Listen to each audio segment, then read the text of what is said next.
time for the final word in sports all across the state. You're listening to Sports Talk with your hosts, Phil Kornbluth, Will Pelagic, and the Professor Tom Hayes.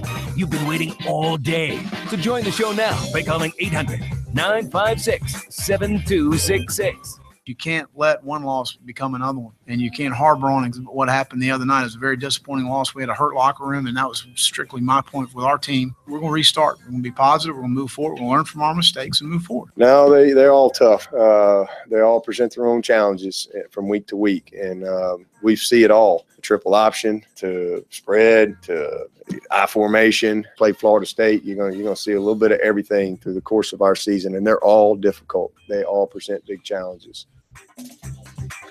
And good evening, everybody. Welcome into Sports Talk on a great Friday night here from downtown Columbia. Another big football weekend is with us.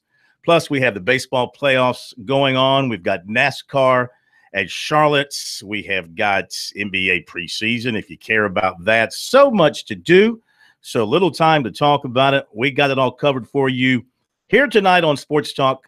Wherever you're dialed in around the state, we appreciate you being with us. Phil Kornbluth, Will Pelagic, and the Professor Tom Hayes, 800-956-7266. If you want to jump on board with a comment or a question, a comment about this weekend, a question about anything that you have run across here or elsewhere that you want to discuss, we'll have our picks for you. Coming up tonight, we'll have our football filibuster. We'll have professional help from Lee Sterling. Wofford coach Mike Ayers at 7:05 will join us as they have a huge game in the SoCon race against an improved Western Carolina team. Monty Dutton, the full Monty on NASCAR as well as we move into the next round of the playoffs. So really looking forward to being at South Carolina tomorrow, 4 o'clock kickoff. I hope the weather is not a disaster for everybody. It's supposed to be better for me than it is for you tomorrow, unfortunately. Okay, you'll be up at Clemson. Yeah. And as far as the Gamecocks go, we look ahead to the weekend. I think they're going to beat Arkansas. I know they're getting a couple of points. I don't even think they're going to need the points. Why do I say this? Why? I'm going to tell you why. I think Arkansas defensively gives the Gamecocks offense a chance to maybe live up to expectations and do some really good things. I know that we have been picking it apart here with our various experts and our own analysis, but I think that they can score points on Arkansas. And then defensively, they have not really let anybody down this year defensively. The issues of getting off the field on third down is something they're going to have to improve on because Arkansas has been very good converting on third down this year. So that could be an issue. If they can fix that a little bit, get off the field, give their offense a chance, which I think they will, I think they're going to win. I picked South Carolina in my weekly column. I wasn't very confident in it, but I see this game very, very similarly to the way I saw it last week. They didn't lose by as much as I thought they were going to, and they played better on defense than I expected to. But so much about what this Gamecock team hasn't done all year is about the offense. And we've been waiting and waiting and waiting and waiting for this offense to break out. And we said the same thing last week. If it doesn't break out this week, it ain't ever going to break out. So in my mind, you have everything in your favor. You have a home crowd. Hopefully the people come out better than they did against Louisiana Tech. I mean, I'm not going to do what you did and say they have to sell out the thing, but hoping that they at least have a. I did not say nor expect a sellout against La Tech. Yeah, I expected more than 55 to because of the weather and everything. It was a beautiful day. Yeah. It was a 3:30 kick. I did expect 70,000. I expect 70,000 plus tomorrow. Plus Arkansas will bring some. True. I'm looking for from the Arkansas side, and that's it. Hockey season has started, right? Yes. Who cares? If I'm Brett Bielema, and he's been up there in hockey country there in Wisconsin, I'm looking at shots on goal. What I mean by that is this. If I get my running game going, I'm going to keep South Carolina's offense, which is struggling, off the field.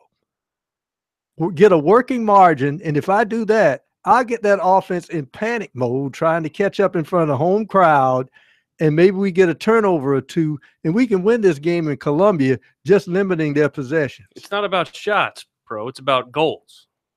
It's basically the way that South Carolina has lived all year. They've gotten their shots. They just haven't gotten. But in. because their defense doesn't get off the field, they haven't had as many chances as other teams. They have their defenses give other offenses 3 and outs. They do have to convert into touchdowns when they get in the red zone and quick Early. settling for field goals that they are missing. Early, that game against Kentucky was lost early because of squandered chances.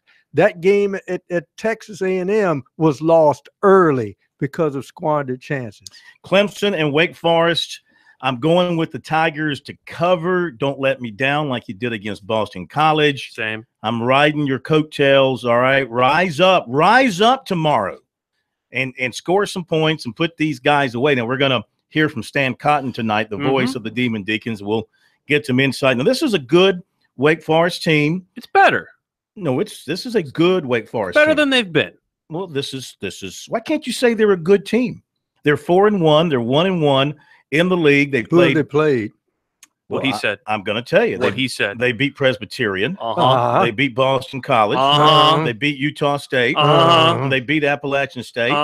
They almost beat Florida State, who's not very good. And I watched them against Florida State, and I was impressed by what I saw with Wake Forest. So I think they're a pretty good team. Now, they're not good enough to play with Clemson. If the Tigers come out with the right mindset and if their attention span is focused, it's a 12 o'clock kick. They get the attention span focused in the right direction. If they're fans, Dabo, and listen, the Clemson fans, especially the student section, there's been some controversy up there. I've seen some of the stuff being talked about ticket distribution and getting their hands on the tickets, the students and that sort of stuff. They had some green grass showing up at the Boston College game on the Hill, and that's not acceptable at Clemson for the students not to be there in full support Apparently, of their football team. There was some sort of protest that took place involving the students and inability to get tickets or whatever. So there's a little bit of enmity now between the student body, at least a faction of the student body, and the folks at the athletic department and the school. And in my mind, looking at Clemson, and I know what you're saying about Wake Forest, they're better than they have been. I just don't think that they are as good as, number one, Dabo thinks, and number two, the rest of the conference thinks. What is Dabo going to say? I know what he's going to say. But what I'm saying is, okay, you know what? This should not play something coming up here in a minute. I don't know if you've seen this. Right. I got something we're going to play after the break, and it's exactly what you want to hear from a coach. Okay. All right, good. We're going to play it here after the break. Oh, you're talking about the thing that happened last night, the coach's honesty thing? No. No, I don't know what you're talking about. Coach's honesty thing. There was a little video on last night. There was a little viral video that's going on about when coaches are honest, and what they're honestly thinking. It was a video that was circulating around the web stream last night. This might be the same thing. I think that's what you're comedian. Yes. Yeah. No, I saw that. Yeah, I saw that. Did you see it? No, I didn't. Oh, we'll play it. It's hilarious. Well, the thing that I'm Buddy saying, Ryan was the most honest coach in my opinion. No. This is a comedic routine. I know. If a coach was truly honest. If you want to hear a coach that was truly honest and run his mouth, it was Buddy Ryan. That's why he's not coaching. Point that I'm making: if this is the stumbling block that Clemson stumbles over and keeps them from going to the playoff, then they're not as good as we think they are. I think that they are legendary. This is not. I think they are otherworldly. This should be just a walkover for them. Be done. Don't let your orange underwear get too tight on you. All right. I'm not an orange underwear. The Clemson people think that I hate them. Just as long as that peach shirt doesn't shrivel up on you. Ooh. I'm actually wearing a little version of red here tonight. It's a golf shirt, though. It's Arkansas red because you're against the Gamecocks. That's Arkansas red, isn't it? If I'm Clemson in that locker room and I'm running for a national championship, health is still an issue. And you got teammates who want to play. Get up a working margin so those guys who never get a chance to play in the second half. Dabo's played like 100 guys every game. Wait a minute. You're talking about Clemson. Yes. Getting some of those young guys a chance to play. Yeah. Well, yeah. They've done that for the most part this year. If they get a 3-touchdown lead, you'll see Hunter Johnson and you'll see some of the other younger guys. The only game that they couldn't do that in was Boston College. They've done that in every other game this year, though. All right, we'll be right back.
Want to change? I mean, I don't know what you want me to tell that here.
All right, so you want honesty from your coaches, right? I want when a team stinks, I want my coach to tell me it stinks. Well, you can't handle the truth. I love the truth. A comedian by the name of John B. Christ Yeah, I saw this. cut a video, like you said, it went viral on Twitter. If you haven't seen it or heard it, here is a comedian, John B. Christ, depicting what he would view as a completely honest football coach answering questions after a game.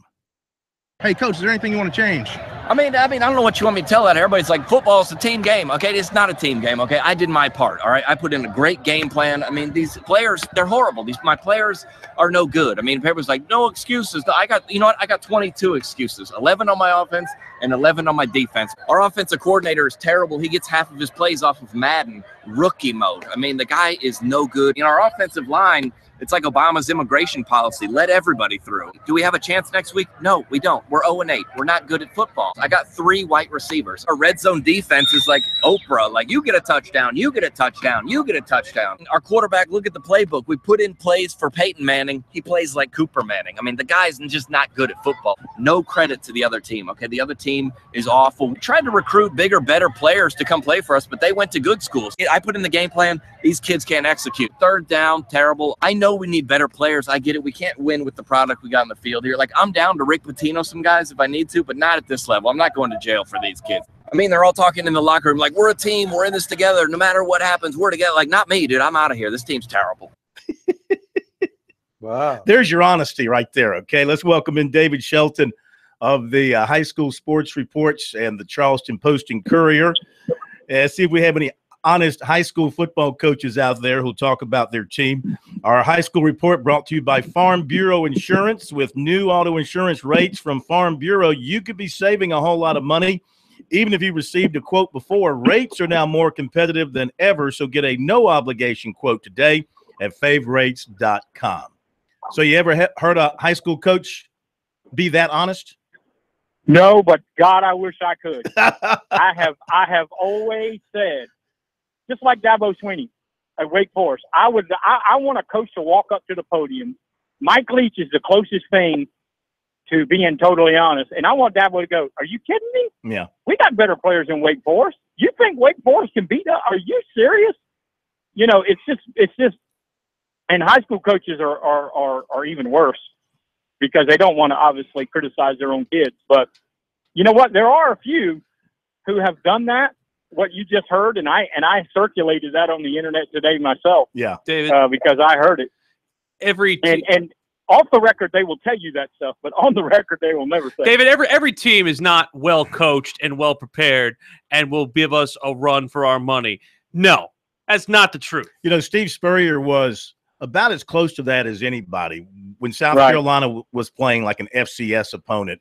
He would say, look, you know, we should beat these guys. You know, there's no reason for us, the Gamecocks he's talking about, not to go out and beat these guys and beat them soundly. He was maybe the one guy that's come through, especially in the latter part of his career, who had, you know, he had the contract and the confidence and the swagger to be able to stand up there and kind of really say what he was thinking. You don't get that every day. I wish they would do it. I've heard coaches say in the past, you know, it's about us. It's about us doing our job. And if we do our job, we should be okay. There's nothing wrong with saying that. That's not an insult to the other team. No. It's just telling you the truth. Not being like, oh my God, it's Wake Forest is the biggest game of the year. This team can beat us. Yeah, if you turn the ball over 4 times and can't get the ball across midfield, or Kelly Bryant throws up on the field, then yeah, they can beat you. Well, now listen, hang on a second. No, he can throw up on the field and they're still. You know, they get 85 scholarships. They get 85 scholarships. Stop it, okay? Newt Rockney over here. And you know what? If Clemson goes out and does what you said, and that's part of the game. Turnovers are part of the game. Quarterback playing poorly is part of the game. Injuries crop up, part of the game. Yeah, upsets do happen, you know. The hill could crumble with Howard's Rock on top of it, and they could still win by 30. And I think as a head coach, you do have to express respect for your opponent to some degree, because if you don't express the respect, then you're going to lose your players in practice that week because they won't express the team either. You know? Am I right, David? Absolutely. Yeah. Absolutely. Yeah. All right, let's get to the high school here. And I tell you what, in going over the slate around the state, one game, I mean, there's several good matchups, but you go down to 1A, this Lamar-Louisville game tonight looks like it's going to be a dandy. Exactly. There are 2 games in Class A tonight that should have everyone's attention if you're a Class A football fan. Louisville and Lamar, and down in the Low Country, Baptist Hill and St. John's, which is actually where I'm headed. And those 2 games in Class A are quality, top 10, upper and lower state, semifinal, final type matchups. Those are going to be really – all 4 of these teams have a chance to be in the state finals. I'll say that. Now, Hemingway in Class A is the best team I've seen in Class A. But I'm saying these 4 teams have legitimate shots to be in the lower and upper state finals, respectively. So, definitely, you know, there may only be 1,500 people there and that kind of thing. Yeah. But, you know, we do have 5 classifications. And in this classification, this is these 2 games are 2 of the better games that you'll see this year. I think another good one is in 3A. You got Broome and Newberry. Phil Strickland's got those Bulldogs undefeated, playing very good football. Broome coming in, very strong team as well. What do you think there? Yeah, I think this is another one. This is another game. Newberry's got 2 of them on their schedule down the stretch. This one and this, not their test of the season, but their first test in region. All right, David, we're having a problem with you. Go ahead. We got you now. Okay, let's put David on hold, if you would, Stockton, and maybe drop him and reconnect real quick because his cell is dropping out. David Shelton, High School Sports Report, our high school report here. Yeah, I really like the look of that Broome and Newberry game. It's going to be at Newberry tonight. Broome is 5-1. Newberry is 6-0. Newberry's number 3 in 3A. Broome is number 7. Wando Somerville also a big matchup too. Wando's won the last 3 meetings, but Somerville has at least the edge overall against them in the history. But Wando's been playing very, very well, and so has Somerville. I mean, we got some good games. We're getting close here in this region play, and you know, we're down to that time of the year where every game starts to mean a little bit more. Well, you know, October is region month. Okay, you know, the way the schedule in our state lines up, you've got mostly non-region games in September, region games in October, and then the playoffs start in November. All right, back with you, David. Another game I wanted to talk about. Did you talk about Broome Newberry? I don't think you did. Go ahead and talk about Broome Newberry. Yeah, I think that's where I got cut off. Is again, it's a very good contest between 2 teams that are going to go deep into playoffs. It's a region game, obviously very important. They both still have to play Chapman, which is another huge game. But this is a really good late season 3A matchup. Close call with Somerville last week. They have Wando this week. How do you see that one with Wando having won the last 3? Yeah, I think Wando is getting better. I'm still not sure offensively that they're where they need to be. Defensively, they're playing very well, and I think Somerville is a very good defensive team. So I kind of look at this one as a 17-14 type game. I don't think either offense is going to get really explosive tonight.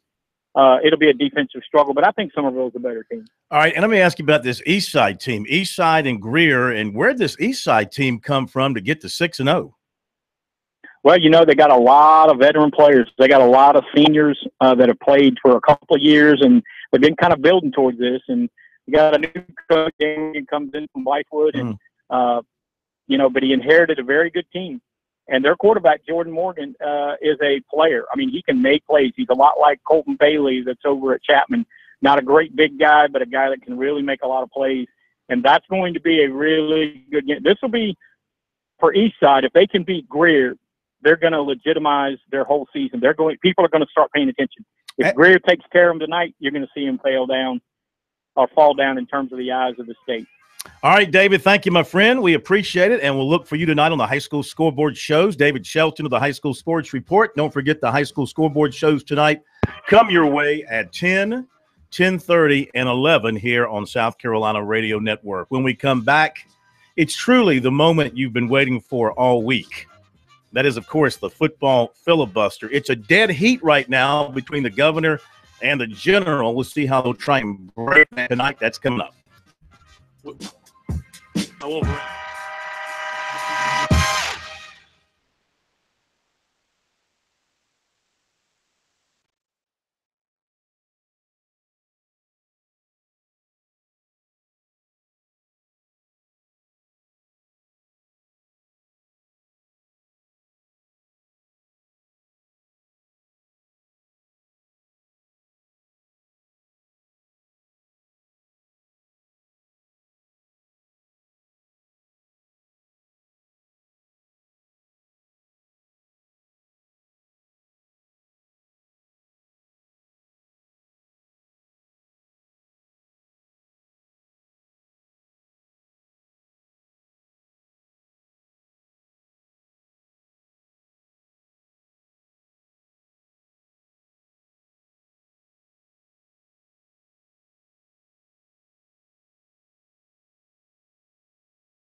You know, when this song plays here on Sports Talk, it's because we have royalty on the end of the line there with Governor Hodges joining us, one of South Carolina's all-time great retired governors. I think people like him more that he's retired than when he was actually working. Isn't that usually how politics works? I guess. They like you more when you're out of the office than you are in office. Typically, You're battle scarred. You're ready to go. Your opinion polls go up when you're retired from office. So we're in the process of getting both of these fine gentlemen on the lines. We have the governor and we have the general. And I bring this up, Governor and General, because in doing my research here on Mr. Pelagic, I've come to learn that he too is royal, because he's related to the Queen of Australia. Not the Queen of Australia. She is a premier for a state in Australia. How about that, Governor? You know, so we were the sister state of Queensland. It's Queensland. That's exactly it. That's exactly it. Do you know the fine, what's her name? Anastasia Pelagic? I knew the Anna Bligh, who was the prior premier, and Peter Beattie in Queensland. So this is the new one, huh? The new one, newest one, yes. All right. Yeah, so we have royalty here on Sports Talk now. We're just not a bunch of schlubs anymore. I thought all of you guys were from Latta. General Wilson, how are you, sir? I know you're in the middle of some swank dinner tonight, correct? I actually am. I'm over here at the River Rat Brewery right now, but I've not only brought my A game, I brought the A team with me. I actually have standing here with me two former quarterbacks and my son, who collectively all three know a lot more about football than I do. I got Blake Mitchell and Steven Garcia and my kid Michael. How about that? We're ready to do some picks. Have a Kolsch for us. Very good. Very General good. Wilson. I'm not sure I would trust those quarterbacks with their decision making right now, since you've been at a brewery, but we shall see moving forward. All right, the two of you are tied at 14-11. General, you were 3-2 last week. Governor, you were 2-3. So let's get at it, see if we can break this tie. Let's begin. And General, we'll let you. I like what you did in my absence. You alternated leading, so I kind of like that. Let's go with the General first, with Alabama at Texas A&M, and the home team, General, getting 26.5. All right, well, I'm going to let Steven Garcia answer this. We talked about it. So, Steven, here you go. Okay. Steven, how are you? I'm doing well, man. Having a grand old time right now. I bet you are. I'm telling you here, I'm not betting against Alabama. I'm taking Alabama to cover that 26.5. Alabama laying the 26.5. All right, now, Governor Hodges, you're being triple teamed tonight. What's the deal? I know, but see, neither Garcia or Mitchell can block. So, the quarterback, and Carolina needs blockers tomorrow. Yes. I'm gonna take the points in A&M. I think they'll keep it under 27, playing at home, and you know, Bama's a little banged up, so I'll take the points. Bama will win it easily, but not by that much. Okay, very good. I kind of like the points too, if you're asking me. That's just a lot of points. I know Alabama's Alabama, but Texas A&M at home, a lot of emotion. They can score a little bit. Give me a 26.5 point start, and I'll live with that. All right, Governor, Miami and Florida State. This game, of course, delayed by the hurricane. At home, the Seminoles are getting 3. I'm going to take Miami. Florida State just looked awful against Wake Forest, and obviously they lost to NC State as well. So I'll take Miami. Yeah, but see, Wake Forest is good. Yeah, Wake Forest is okay, but they're. I think we're going to find out how good they are tomorrow when Clemson beats them really bad. Okay. Miami's going to win this game. General? I'm going to let Blake Mitchell handle this one. We talked about this. Blake, what do you think? All right, Blake. I think Florida State covers it. They got to win this one, and I think they beat them by more than 3. So you like Florida State rolling at home? I'm not a fan of that. I love Miami in this game. Do you? I love Miami. I think this is the point. This is the kind of game where you kind of take your little brother out back and beat the heck out of him. I'm taking the Seminoles, and I'm taking the points. I'm taking a desperate Seminole team. Advocating child abuse, Corn? Is that what I heard? That was Will. That was the governor over. That's the ambassador to Australia who just said that. So. Not me. You know, Australia used to house prisoners now. Okay, General, let's do Georgia and Vanderbilt. Vandy getting 17.5 at home. General. I don't know. I have my son Michael. What do you think? Georgia for the point? Mm-hmm. Yeah, he's giving me the thumbs up. He's saying Georgia. He thinks he saw what Georgia did to Tennessee last week, and he's liking Georgia right now. Playing the 17.5. Governor. He's exactly right.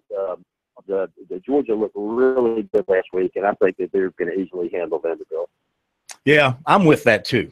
I concur with Georgia. They're a hot team right now. I think Vandy has pretty much spit the bit. You know, they had their high moment early in the year, and they were brought back down to earth by Alabama. Well, you know, Georgia had one of the linebackers, I think, marijuana arrest Thursday. But I think the key point is I think he's Georgia, just getting up for the game. No, I'm thinking Georgia. What happened to Georgia is they were so sky high last week against Tennessee because Tennessee stole that game on that Hail Mary last year. Let's see if they have a downer. Win this football game, but by less than 20. I think I need to explain to you what exactly weed does to the body. Corn. I wouldn't know. Ask Governor Hodges. Governor Hodges for the game. I tell you what, they're gonna want some weed after they get that liquor from Georgia. See. All right, Governor Hodges. Wake Forest at Clemson. Tigers laying 21.5, and you say what? I say every time I've picked against the Tigers this year, I have been wrong. So I'm going to take the Tigers. I think that they're really strong and they're playing at home. And they've got a lot of momentum, and nobody can score on that defense. So I'm taking the Tigers. All right, General, who do you have to pick this one for you? Just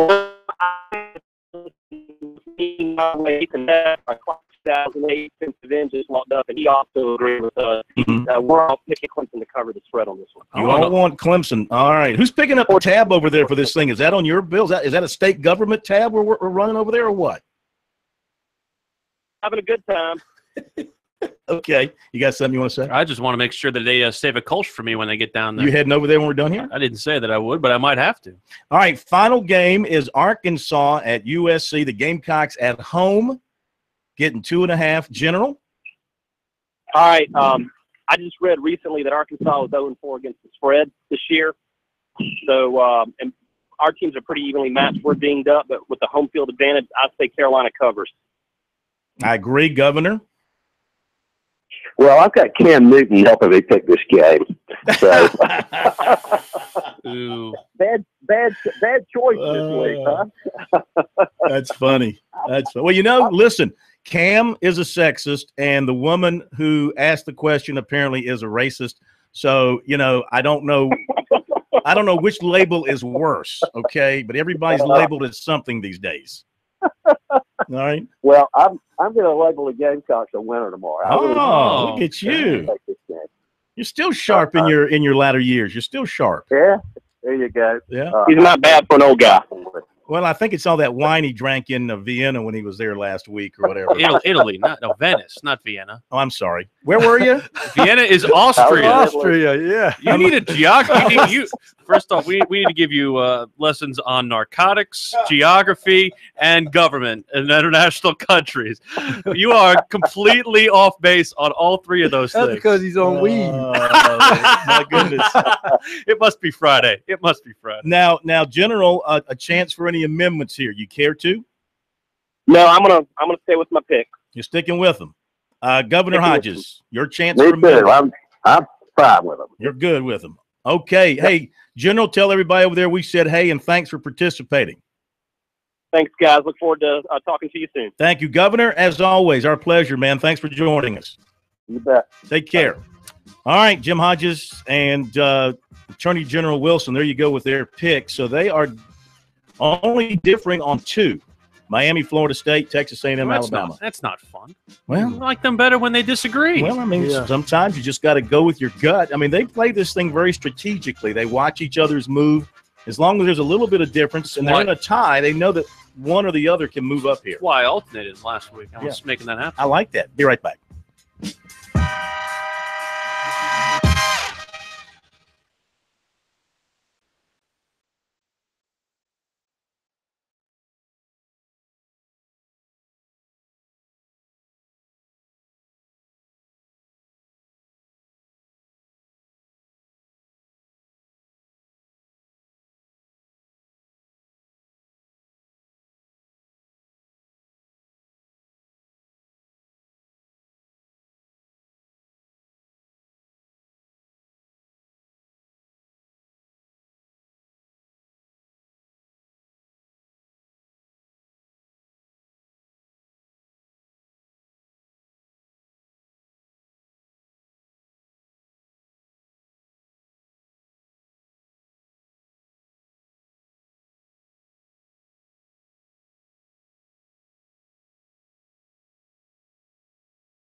Back we are here on Sports Talk, South Carolina Radio Network. Lee Sterling coming up in a moment, but I just have to share what is the fabulous news of the day to this point. First of all, the Red Sox go down to the Astros 8-2. That's 5 straight postseason losses for the Red Sox. It's okay. No one's ever come back against the Astros down 0-2. Mm-hmm. Oh, wait. And the Yankees are up on the Indians 6-3. They drove Kluber out of the ball game. Couple of home runs in there. Yankees up 6-3 in Cleveland in Game 2 of this series in the top of the 4th inning. So that's certainly good news for America. Because when the Yankees do well, America does well. Already, it seems that the bats are going to wake up in this postseason rather than being a pitching-dominated postseason. I say that, but the Dodgers haven't taken the field yet. This is true. Hey, Sports Talk brought to you by your local South Carolina Electric Cooperative, sponsor of the annual Touchstone Energy Cooperatives Bowl. To find out more about what the co-ops are doing all across the state, be sure to visit ecsc.org and save the date, December 9th, for the 2017 Touchstone Energy Cooperatives Bowl. And don't forget, on Sunday afternoon, the Shrine Bowl rosters for 2017 will be announced. We'll have coverage of that for you on SportsTalkSC.com. All right. It is time for us now, and we need this terribly, to get some professional help as we welcome into Sports Talk the pro himself, Lee Sterling of ParamountSports.com. Another, you are red, stinking hot, 3, and I'm not talking about your good looks. I'm talking about your picking. 3-1 last week, man. You're butter. You're on a roll. Yeah. And for my clients, we've now won 6 straight weeks. So it's fun. I want to win for, obviously, the listeners, but want to win for my clients, too. And we won our college football underdog shocker with Northwestern last week. And this week, that was a 35-unit play. My biggest play of the year goes, my college football game of the year goes on Saturday. I had a big play last night. I knew this North Carolina State team was going to blow out Louisville. I thought the wrong team was favored. So you want to get my college game of the year, just go to ParamountSports.com. Use coupon code SAVE100. You want to get involved on a monthly or seasonal basis. And I think hoping we make it to week 7. Not many people can say they won 7 weeks in a row to start the season. That's fantastic. All right, let's begin down your way. A game near and dear to your heart. Miami, the favorites, going to Tallahassee to face Florida State. Yeah, and if DeAndre Francois plays in this game, Miami does not win this game, in my opinion. But with James Blackman, who might end up being a really good quarterback, I think he gives Miami a decided advantage. How about Wake Forest last week? They pinned 5 sacks on this Florida State offensive line, 17 tackles for loss. I mean, Are you listening, Clemson? Are you listening, Clemson? I think it's more of an indoctrination of Florida State than it is a praise of Clemson, in my opinion. I'm sorry, Lee. Go ahead.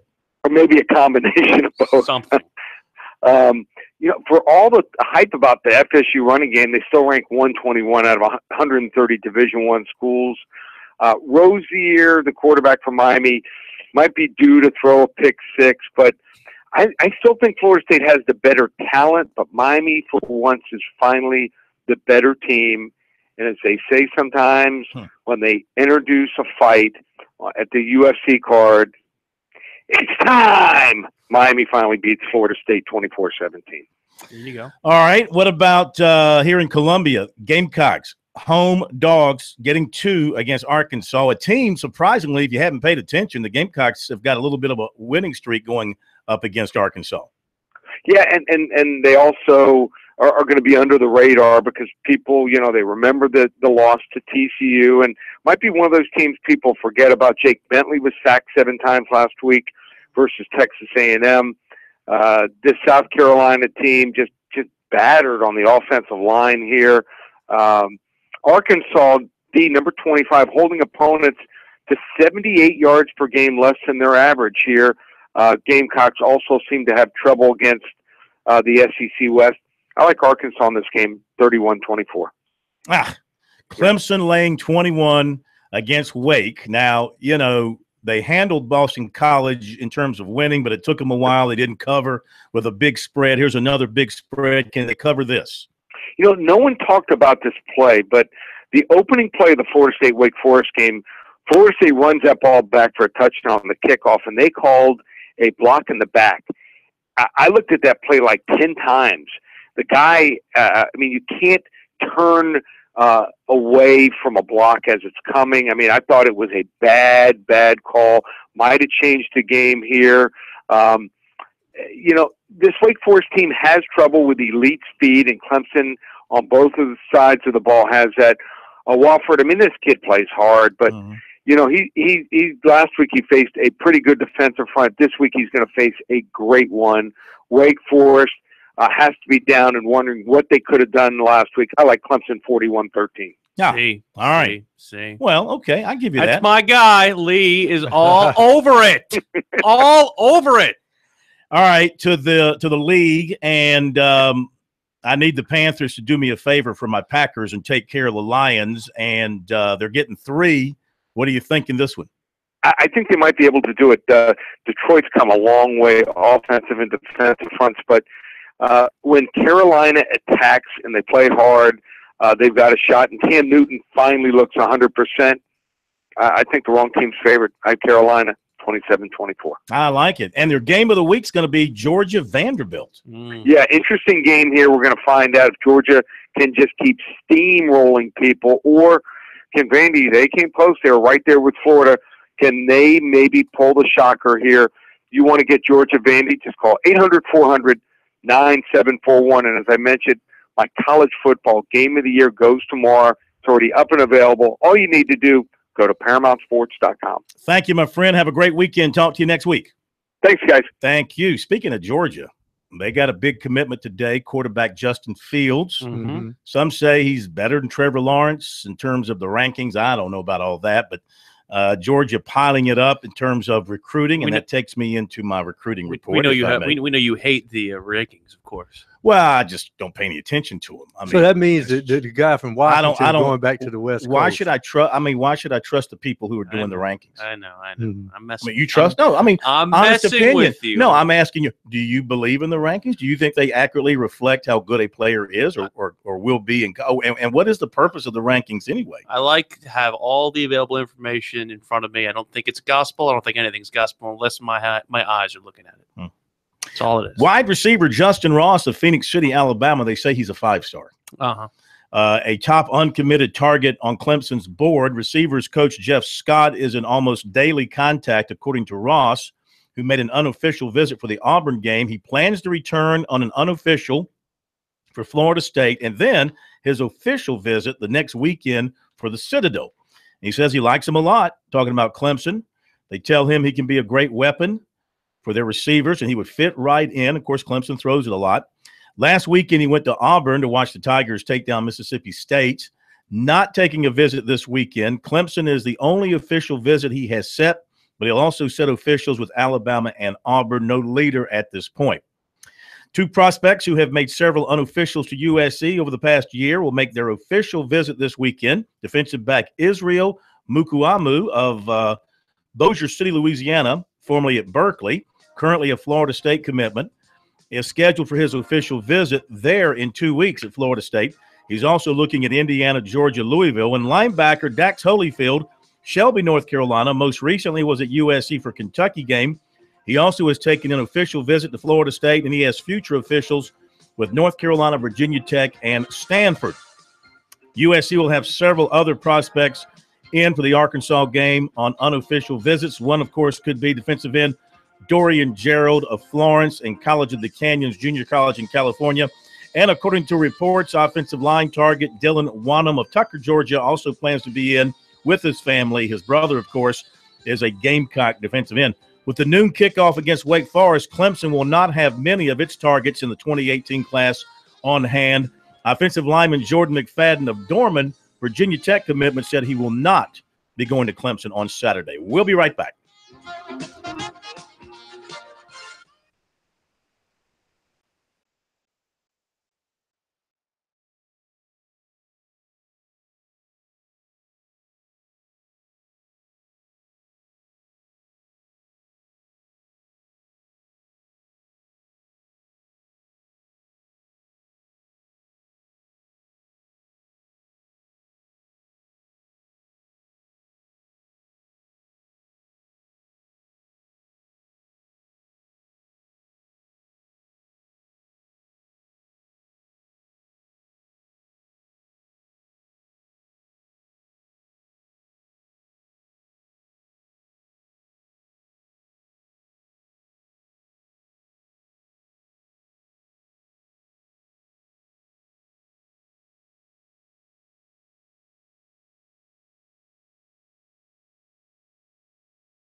Round 2 of Sports Talk up next with your hosts Phil Kornbluth, Will Pelagic, and the Professor Tom Hayes.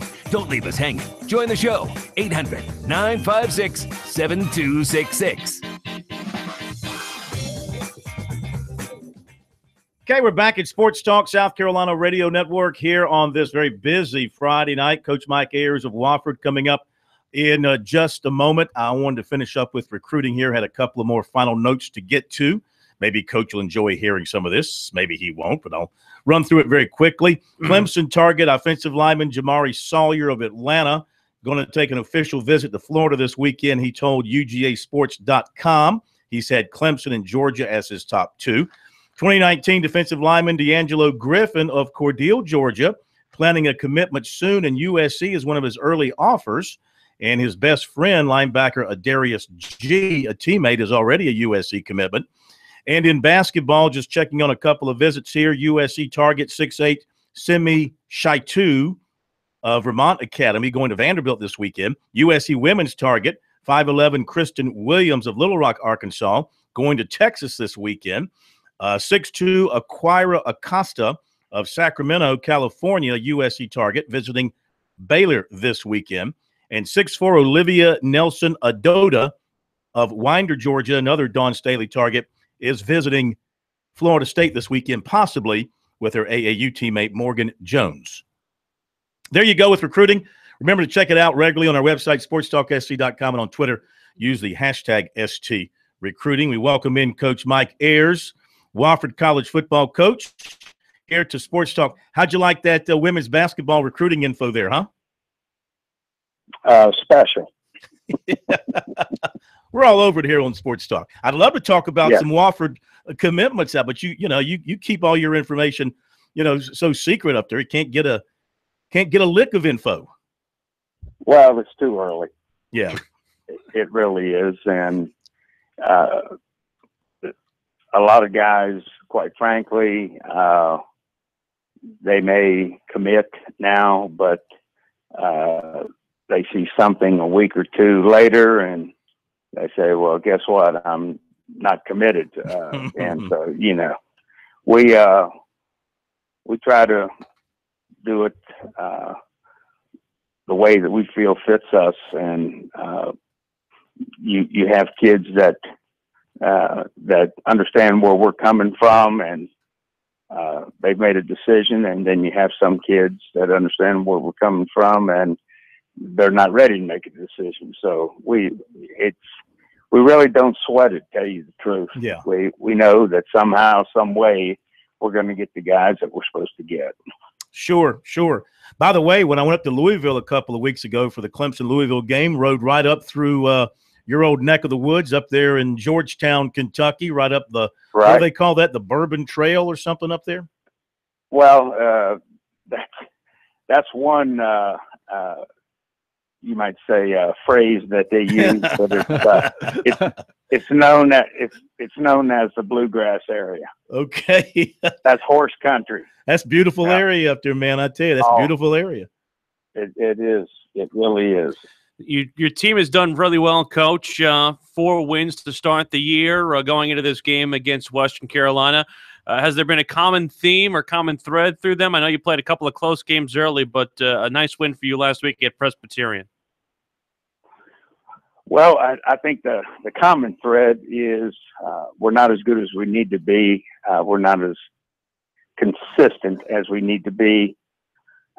We've been challenged in all 4 games. Our first 2 games we won by 1 point. And in the third ball game, we won by 3, and then against PC, at the end we pulled away. But we're still a work in progress. We've got a good group of guys. They're willing to work, but for whatever reason, we're not connecting all the dots at the proper time. We play a very difficult schedule the rest of the way, starting with Western at home. They've got a tremendous offense. I think they're like number 1 or number 2 in the country from an offensive standpoint. They have a lot of playmakers. Their quarterback's playing lights out. They've got a great running back or two, and they've always got those guys out there that they throw the ball to.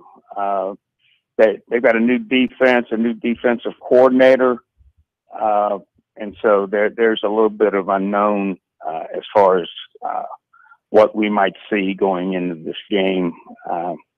We expect some form of 50 defense and possibly Mike defense 4-3 concept, but you never know. That they've been very impressive on film. The one thing that I told our guys after we practiced today, I said that the thing you better get ready for is going to be one of them old school. They're going to hit you, and you're going to have to respond. They're a physical team. They do a lot of great things, and you can look at it on film. You know, you got guys playing defense. Well, they may not be exactly perfect, but you see all 11 of them going to the ball. Mm-hmm. You look at them offensively, and you're seeing great execution. You're seeing guys break tackles because they refuse to go down, and they do a nice job in the kicking game as well. And we're going to have to be a real good team. We're going to have to be better than we've been.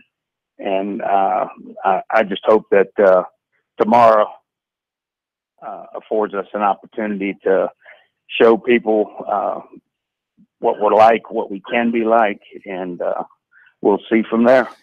How does an offense, and we're talking about Western Carolina here, average 281 yards rushing and 254 yards passing, 535 yards a game? I mean, that's unbelievable balance. And how do they spread the ball around to create that kind of offense, both on the ground and through the air?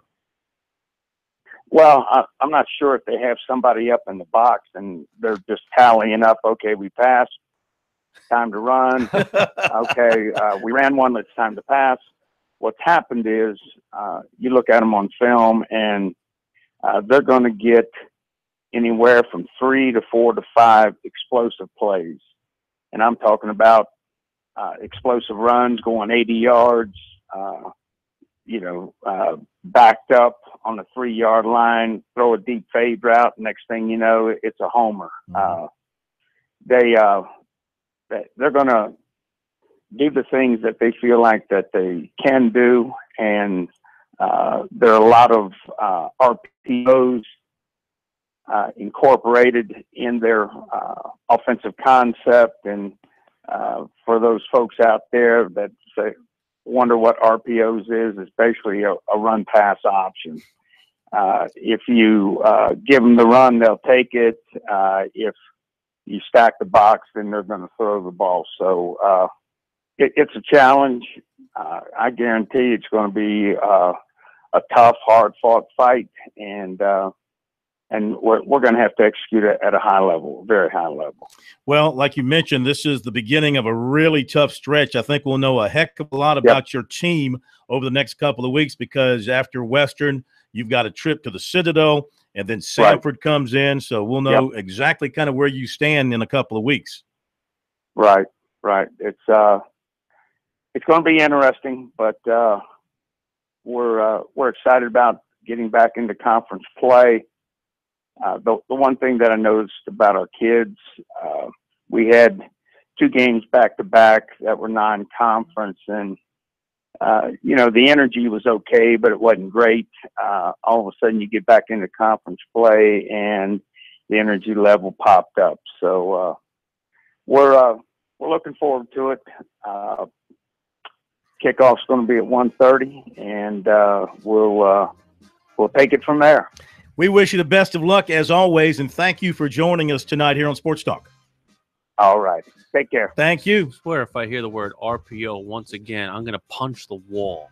Don't punch Coach Ayers, because I thought that was a rock group. If you punch Coach Ayers, I'm not going to punch Coach Ayers. He will break you in half. I will make my visceral reaction toward an inanimate object, not toward an actual person. I'd like to see you do that to him. I'd like to see him break you in half.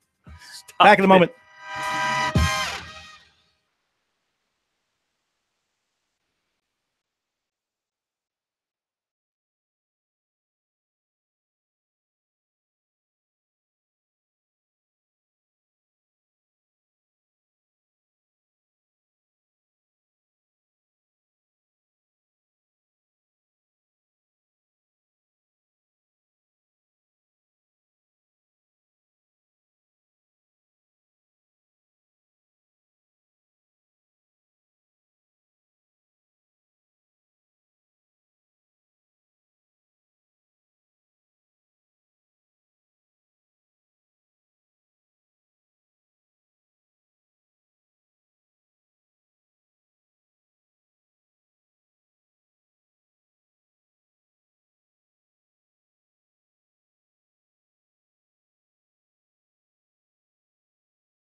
Will Pelagic back with you on Sports Talk, South Carolina Radio Network. It's our pleasure to welcome in the voice of the Wake Forest Demon Deacons, Stan Cotton, joins us here on Sports Talk. Stan, Dabo Swinney talks about this team being a rebuilt team and one that could be dangerous. What strengths do you see from Wake Forest, and how much have you seen that rebuild in the fourth year under Dave Clawson? Wake is an improved football team over the last 2 or 3 years. Hopefully Saturday will show that. You never know. But last week against Florida State, and I'm not sure anybody knows right now how good Florida State is, but Florida State always has what it has: big, strong, fast athletes. And Jimbo Fisher, his job obviously is to try to get everybody on the same page. I'm not sure they're quite there yet with all the distractions they've had and losing their quarterback and all those types of things. But that was a 4-quarter game. That was a 60-minute game last week with Florida State and Wake, when, as you know, right down to the last minute before Florida State won the game. But that being said, the Deeks are a deeper team. They have more depth across the board than they've had in a number of seasons. The red shirting beginning to work, and all those types of things as Dave Clawson works his way through rebuilding this team and this program. So I think pretty much he feels he's on schedule, but anytime you come to Death Valley and take on Clemson, you'd better play your very best or you won't even have a chance to be in the game. So I think what the Deeks are hoping for over the weekend is to have a chance, be somewhere close in the fourth quarter, and then have a chance to win, because certainly if you're not playing your best, at least over the last several seasons, then you're not going to have a chance against this really, really good Clemson team and Clemson program under Dabo Swinney. Where do you think the Demon Deacons have taken their biggest strides since Dave has been here? Well, they're pretty good on defense. They were really good a year ago. I think in a lot of ways they're better, and they just have more depth. They have more players to pick from. On the other side of the ball, they have some kids who can make plays. The Dortch kid has speed that Wake on the edges hasn't had in a while, and the quarterback John Wolford is a senior now. I think he's a smart kid anyway, but I think his football IQ is really where it needs to be right now. And so I don't know. I just think most everything is coming together, and folks are singing from the same sheet music. That always helps. And it just, I think Wake has better athletes in the program now from top to bottom than it's had over the last several years. That goes to Dave Clawson's recruiting and developing the players that do come in. But I think if you would ask him, he would say that they're pretty much on schedule. Interestingly enough, you mentioned the Florida State game, and I'm very, very curious to know what your thoughts would be, or maybe the thoughts of the way you feel about this week would change had that game pulled out in the positive. There were enough encouraging signs, but the inability for that team to finish, I think, is something that probably represents that last little hurdle that Wake Forest needs to come over and jump over before they're considered a team that can not only compete in this division, but also possibly be a contender.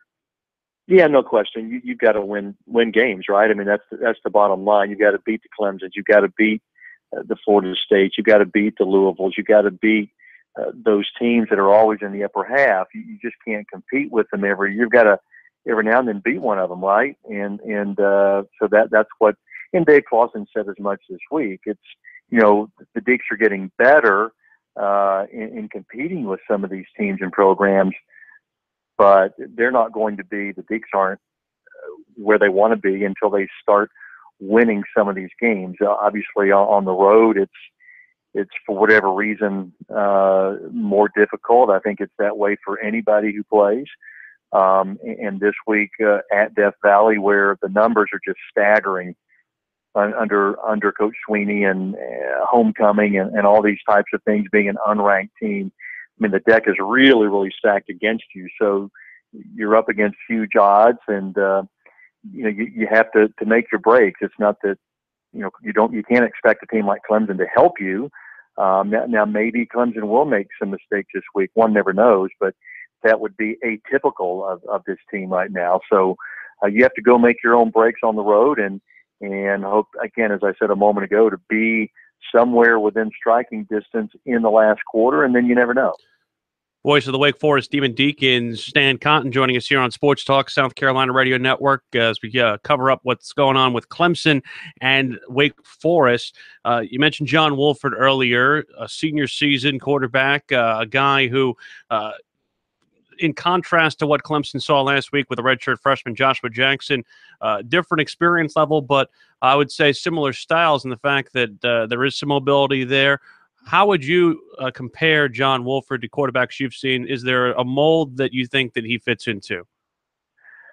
Oh, not really. I think most people probably would underestimate. You talked about his mobility. I think most people, you just look at him step off the bus and you don't think, well, this is a guy that's going to run us to death. But he ran 19 times last week, and he's, Wake's leading rusher, and he's a very capable passer. His first interception of the season was thrown last week against Florida State, and he hit the receiver, bounced off his hands and into the air, and Florida State got an interception. So he's a guy that's learned not to turn it over. He's a very tough kid. I mean, over the years, over the course of his career, he has been battered and battered. He just keeps getting up. And I mentioned his football IQ too earlier, and he just really understands the game, and within the context of what Dave Clawson and his staff want him to do, he's right there with them. He really understands what his role is, what he's capable of doing, what his limitations are, and he plays within that. And I think anytime you have a quarterback who does that, doesn't force the issue, then you've got a guy that you can win with. And the Deacs have lost once this season. They found a way to win 4 times, and one of those was on the road against Appalachian State, a team that has very quality kids from top to bottom, and the Deacs came from behind 3 times in that game and found a way to win in the last second rather than lose last week. So the last 2 weeks, Wake's been on both sides of that final minute deal. They won on the road and lost at home, and just hoping to have another chance this week. You have Dort, you mentioned, and I know that they want to try and get him the ball in a lot of different creative ways. What are some things that they might try to do with him specifically against Clemson to try and keep them off balance? Well, I mean, he's going to face in Clemson a defense that is as fast as he is, and he typically has been able to find a way to get open, get behind defenses, and maybe he can do that Saturday, but I don't think he's faced a defense that is quite as good as this one. So, whether or not he can shake free, we'll see. And he's back on kick returns and punt returns as well. But he has risen to the challenge. He's a redshirt freshman, and he's made a lot of terrific plays for the Deacs thus far. And they really feel good about him when he's in the game and when he has his hands on the ball. Wake Forest radio broadcaster Stan Cotton joining us on Sports Talk, South Carolina Radio Network. Your defense is allowing 14.4 points per contest, which is a pretty nice number at this point in the season, given what you've played too. As far as how you see this defense playing, where do you think their strengths are? Where do you think they could be vulnerable against Clemson? Well, their defensive front played awfully well last week against Florida State. Arguably, its toughest test in the Wake defense had 17 tackles behind the line of scrimmage last week. 17. That's a lot. That is a lot. One off the school record, and the Deacs had 5 quarterback sacks and just had their best game of the season. Hopefully, they're thinking they can maybe build on that, but I'm not sure they've seen an offensive front like they'll see this week. Probably haven't. I don't think there's any question they haven't. So. But Duke Ejiofor is probably the leader of that defensive front. He's going to have a chance to play in the NFL, and others might as well. But I think Duke Ejiofor is a lock. I really like the Wake secondary. Jesse Bates is in his second season as a safety. He's really come on. He's going to be an NFL player, I would think. Amari Henderson, one of the corners, has really come on and has learned a lot and is playing really good football now. So I think in a lot of ways, the secondary, especially up the middle, is pretty good. And I think that, if Wake's going to have a chance Saturday, the defense will have to play well and certainly limit the points that Clemson scores. Voice of the Wake Forest Demon Deacons, Stan Cotton. Stan, we're looking forward to a good game tomorrow. Thanks so much for the time, and we'll talk to you soon. You bet. Stan Cotton of Wake Forest. We'll be back.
Welcome back in Sports Talk on this Friday edition. Phil Kornbluth, Will Pelagic from downtown Columbia. It is time to shift gears away from football and baseball and everything else and go NASCARing here on Sports Talk. It's the full Monty on NASCAR. We welcome in, of course, Monty Dutton of MontyDutton.com fame. Monty, how you doing?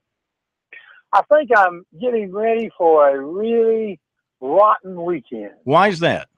Well, I've got to, I've already had a fairly rough day, and I'm going to Charlotte this weekend. Okay. If there is racing there. Yeah.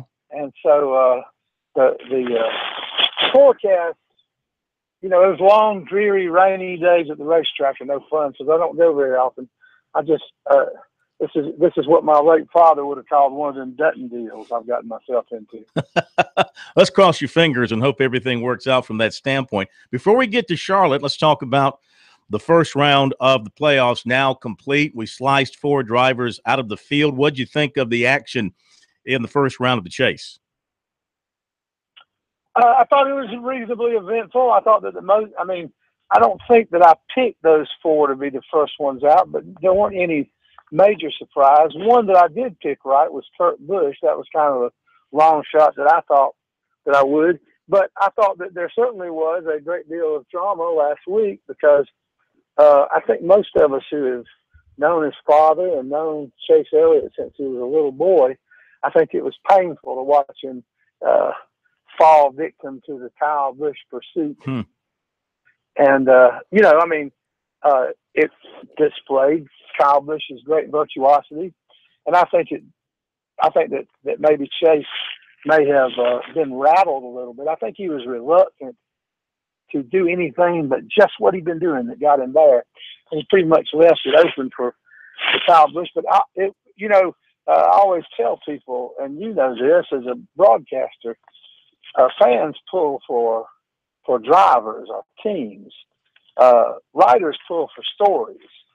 So the story would have been Chase Elliott, winning his first race. And so, as I said, my favorite person on earth, if he won 3 in a row, I'd hope something else to write about. So I had a little bit of disappointment that way too. Yeah, interesting looking at that leaderboard with the chase, and you see a lot of Toyotas. The one guy who stands out in the Chevrolet is Kyle Larson. What is his secret? Why is his Chevrolet done better than the others? Well, I think that's a mystery to all the other Chevrolet drivers, particularly the ones run by Rick Hendrick and Richard Childress, because for a long time, Chip Ganassi's stock car racing team was a notable underachiever in comparison to his efforts in IndyCar and sports car racing. And so I think that old Chip may have finally found an edge there. But I think part of it is the fact that Kyle Larson is a really talented young driver. And, there's more to it than just turning the wheel. But I think that Kyle Larson certainly is a rival to Kyle Busch as being the purely most talented driver. And I think he's coming into his own, and he's learning to close the deal the way that Chase Elliott has to. But I think that his skill is a vital factor in it. So what that probably means is Rick Hendrick's probably trying to sign him up as soon as his contract runs out. It would make sense, and he was the fastest in practice today going into qualifying this evening. So as far as moving forward in the chase now, we're down to the round of 12, and it's still hard at this point in time, and I know Kyle Busch was very good last week, but Martin Truex Jr., even when he's not winning, he's leading a lot of laps. He's winning segments. He continues to lead in the overall points race. It is hard to discount him as the guy, the odds-on favorite to be standing at Homestead come November. No, I think that you can just about pencil in Kyle Busch and Martin Truex Jr. and barring, because they have enough of a cushion that they can afford a bad race.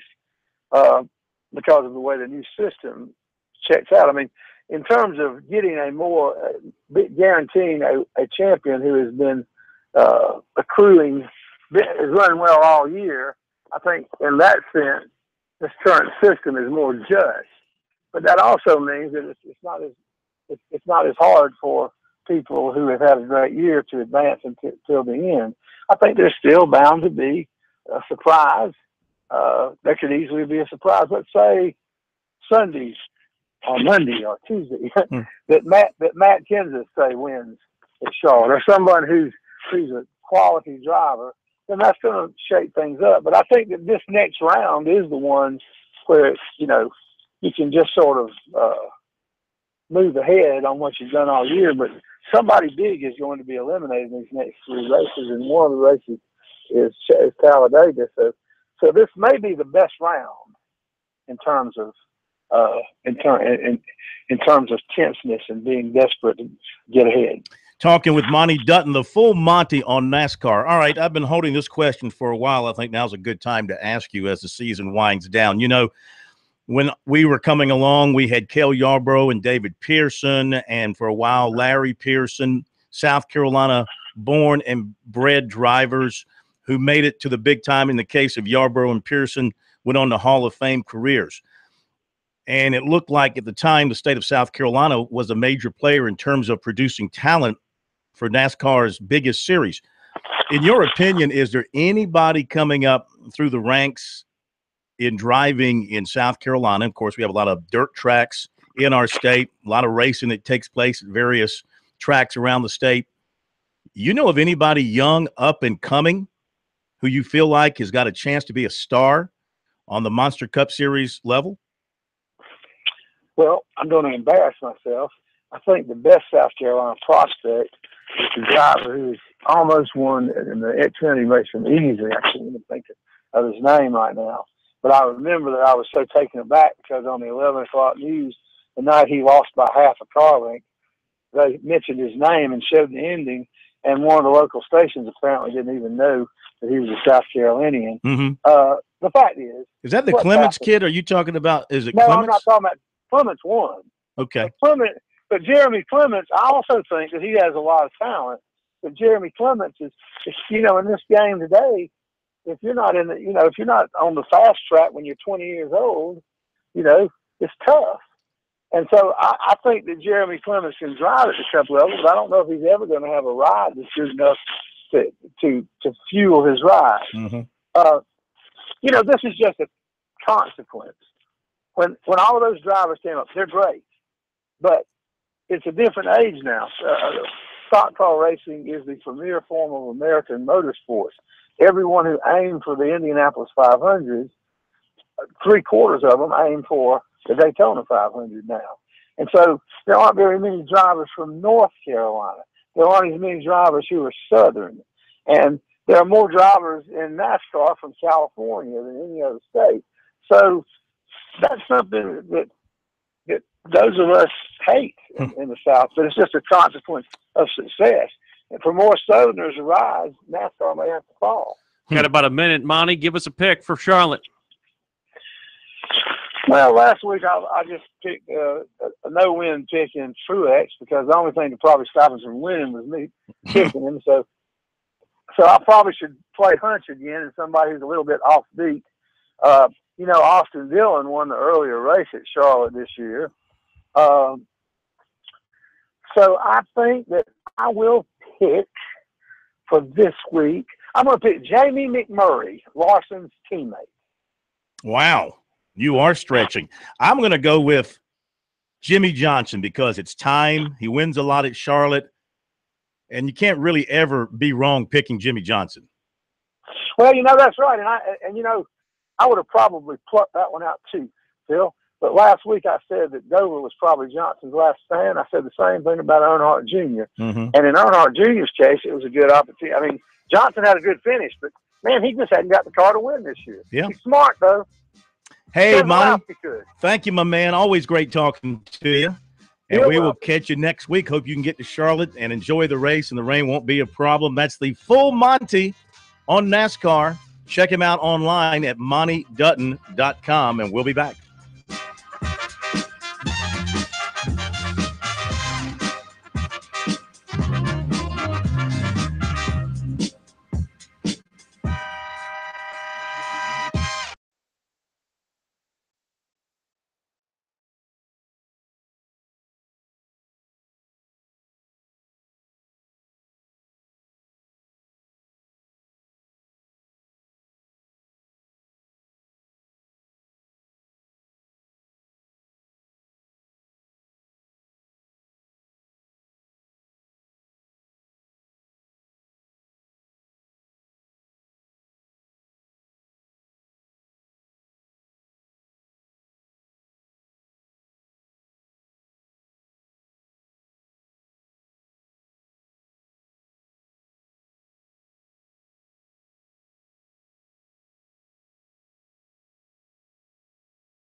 All right, couple of things I'm happy to report on. Yankees continue to lead the Indians 8-3. They're in the bottom of the 6th.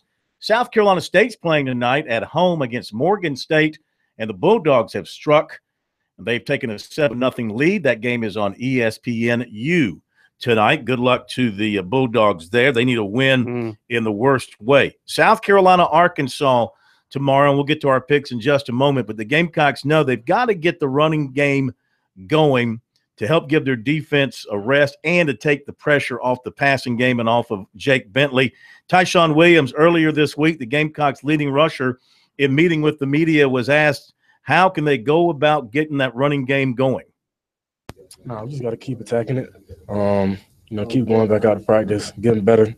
Some things that we all can improve on, but I think we just got to keep working, keep sticking with it. Would you like to see a few more runs to the edge, speed sweeps, instead of just a lot of zone read and a lot of up the middle? Personally, for me, it really doesn't matter. Whatever he calls, but whatever it is, you just want to make the right read and hit it. Do you think if you guys got more run calls, you guys would be able to maybe more establish a rhythm? You want to seem like stay with the run a little bit more calls like in the second half and things of that nature?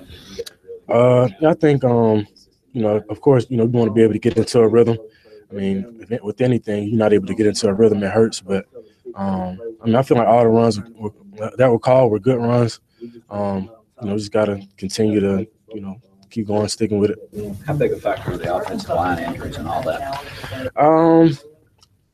I think it's a factor, but like I said, everybody's been taught the same thing, so we have to go out there and execute. How important are run pass options in this offense? I think they're very important. Like I said, it allows it pretty much puts the defense in a bind where they can't be right, so if they want to load the box, we'll pass it. They want to drop in coverage, we'll run it. How many of those plays in maybe the second half of the Texas A&M game before you guys went down 24-17 were run pass options? I can't remember. I don't think it was too many called. Well, I think we have a tag on most of our runs, but I really can't remember to be exact. What do you look for pre-snap to know in those RPOs whether or not you're going to get the ball? Is it we're reading the box. They're kind of collapsing in. Then of course we kind of know, we're probably gonna pass it, but they kind of spread out. Then we're probably gonna run it. Because of the way the run game has gone, when you guys are getting carries, maybe yourself even seeing from the other running backs, you guys almost trying to hit home runs like every time you get a carry, just because I know how many runs you guys are going to get per game. No, I don't think it's us trying to hit a home run every time we get the ball. Eventually, we know it's going to open up. So, every run's not going to break. So you kind of have to hit it in there. And then, after a while, eventually it'll break. They'll start to wear down. It's frustrating and disappointing anytime you lose a game. But when you look back at the offensive numbers from this past weekend, just 23 total yards and the 7 sacks, it's become even more frustrating because you realize that despite those numbers, you're right there in the game. Yeah. You had it. Yeah. We had that game. That's why it's so frustrating, going on the road, we're in control of the game. Just got to finish it. Got to have more of that killer instinct. It hurts. All right, Tyshawn Williams. I think you'll have a good game. I think the Gamecocks will come out and really try and emphasize the run, being at home. Maybe they'll have Zach Bailey back. We don't know for sure yet. I guess that's going to be a game-time thing. Muschamp was saying last night possible. Mm-hmm. That would certainly help. Then they can – well, of course, that gives them some backup over there. And I guess they wouldn't move anybody else any other place. They got to have everybody ready to go at right tackle. It'd be interesting to see if they go to some 2 tight end, maybe even 3 sometimes when they want to run the football. This Arkansas team, Bielema has not taken off there like he was expected to when they hired him. Yeah, they're not happy in Fayetteville. They're not playing his style of football. They are a passing team, and he made his name with a lineup, beat you up kind of offense with some terrific running backs. But they also don't like the quarterback here either. Like they were talking about Austin Allen having all this great raw talent, and he's underperformed it. Had a good game against New Mexico State, threw the ball well, but he'll be facing a better. Better say who? Yeah. Who? All right. To the rest of our picks now. Let's take a look at what we've got and where things stand here after last week. So, the Big Kahuna, he wore the big collar. 0-5. I told you he's going to drop back to the pack a little bit. This is not a sprint. This is a marathon. Choking it. So he is 15-10. Mr. Queen of England here was 4-1 last week. Don't call me a queen. 13-12 overall. Mm-hmm. The bad boy, Alan Smothers, 2-3. He's 13-12. And let's see who's next. Matt the Newsman, 3-2. He's 11-4. Oh, I went 2-3, so I'm 12-13. Pro, you had a good week, 4-1. You're 12-13. 2 straight weeks. We had the same picks last week. Yeah, and I think that's everybody. So, looking ahead, Alabama, Texas A&M. Only me and the Kahuna are taking the home team. Everybody else is going with the favorites. Going to be the bandwagon. I like the running quarterback. I think I'll take Alabama. They won't blitz him. Last time I didn't take Alabama, they pounded me. So Mabel, is it smart to take Alabama? They won't blitz this running quarterback. Florida State and Miami, kind of a split decision here. I've got Florida State, as does Pro, as does Kev Cohen, as does that's it. Everybody else has got Miami. Y'all are overthinking that one. I just like the points. I think it's going to be a closer game at home. That quarterback is getting better at Florida State. Say what you will about Wake Forest. That was a confidence-building win for Florida State last week on the road. They'll play well at home. I think Miami will kick their butt. Georgia at Vanderbilt. Only you are taking Vanderbilt. I'm just saying, I think there needs to be a little bit of something. There needs to be a little bit of pride from that team. They've had they had a very tough ass the last 2 weeks with Bama and Florida. They need to have a little bit of pride with Derek Mason. Everybody's picking Clemson to cover the 21.5, and only Matt the Newsman is riding with the Hogs. Everybody else is taking. We are all confident in the Gamecocks and the 2.5. I wouldn't quite call myself confident. We're cautiously picking. I think basically this is the last stand. This is Muschamp's last stand for me. If they don't win this game, I might pick. Oh, here we go with the ifs. If they don't win this game, if what? If they don't win this game, yes. What are you going to do? What are you going to do about it? I'm going to pick them to lose against in Knoxville. I'm going to pick them to lose against Florida. I'm going to pick them to lose in Athens. I don't know if I'd even pick them to cover against Wofford. No. So that's how bad. Well, there probably won't be a line since that's an FCS game. But. Exactly. We could find one offshore. Other games this weekend, you got Georgia State at Coastal Carolina. Coastal trying to break a 3-game slide. Furman playing much better. Back-to-back wins, going to Chattanooga. That'll be tough. The Citadel surprisingly losing and getting handled by Samford back home from Mercer. We had Coach Ayers on. They've got Western Carolina. That should be a heck of a ball game. It's Presbyterian home to St. Francis of Pennsylvania. Newberry, winners of 3 in a row, plays at Lenoir-Rhyne, playing for the Bishop's Cup. Gotcha.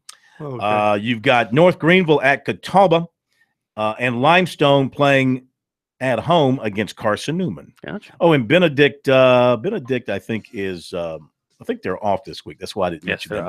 Let me double check. Happy homecoming to the folks at Clemson. They are off this week. Yes, I warn you about the traffic tomorrow. Be aware.